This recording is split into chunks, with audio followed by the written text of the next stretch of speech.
கரெக்டான மழை பெய்யுது, வெள்ளம் வருது, பாதிக்கப்படுது.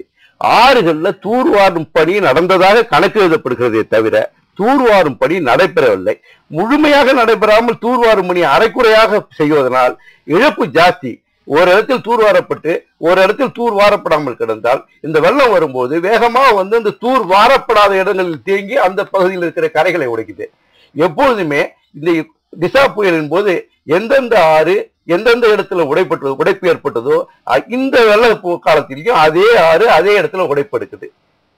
அது அரசாங்கம் மாவட்டத்தை பொறுத்த வரைக்கும் அந்த சாயில் அந்த மண்ணுடைய தன்மையால இல்லை, அதாவது அது கரை உடையிற இடத்துல கரையை பலப்படுத்தணும், தூர் இருக்கிற இடத்துல தூரை வாரணும், ஆக்கிரமிக்கிற இடத்துல ஆக்கிரமிப்பு இருக்கிற இடத்துல ஆக்கிரமிப்புகளை அகற்றணும்.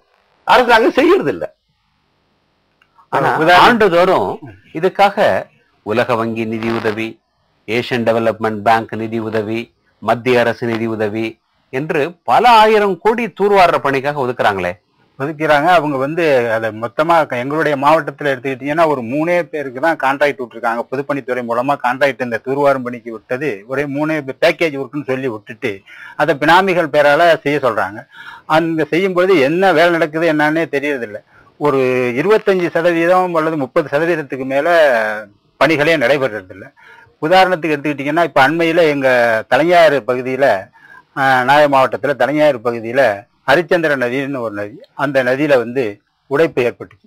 உடைப்பு ஏற்பட்டது காரணம் அங்க தூர்வாரும் பணி நடைபெறுவதாக சொல்லி கொண்டு அந்த கரையே எடுத்து மேல அந்த தாழ்வான பகுதி எங்க உடைப்பு எடுக்கும்னு நாங்க பயப்பட்டு இருந்தோமோ அந்த பகுதியில அங்கேயே அந்த கரையை செதுக்கி அந்த மண்ணை அங்கேயே போட்டு வெளியில இருந்து மண்ணை கொண்டுட்டு போட்டு கரையை பலப்படுத்தாம அது மாதிரி அங்கேயே வெட்டினதுனால உடனே தண்ணி வந்தோடனே வெள்ளம் மழை காரணமா அரிப்பெடுத்து ஒரு 10 கிராமங்கள் அங்கிருந்து ஆலங்குடி, திருவாய்மூர், எட்டுக்குடி, ஈசனூர், சித்தாய்மூர், கீழையூர் இந்த மாதிரி ஒரு 10-20 கிராமங்கள் இந்த